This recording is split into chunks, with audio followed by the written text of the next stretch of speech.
windshield surround. We're going to show you the advances that we've made, the progress that we've made in getting this set up. What we've done is we've taken the steel piece and we've used it so that we can put in the fiberglass filler and then mark out the curvature of the windshield up top here. We filled it in against that, and then what we'll do is we'll body work the rest of this so that it's ready for the carbon fiber encapsulation. Then we took the steel piece and we put it underneath here. This is what's going to add the support to the windshield surround. And then we screwed it in to the 3D printed piece.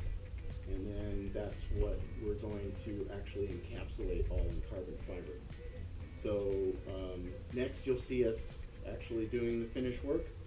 And then we'll go on to part 3, which will be to actually put the part into carbon fiber. And we'll show you the layup of that as well as all of the materials that we use to put on top of that part before we put it into the vacuum bag and then encapsulate it. So thanks for watching.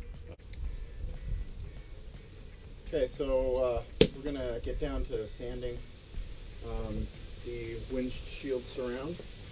We've put our Duraglass on, and we're going to go ahead and smooth it all out.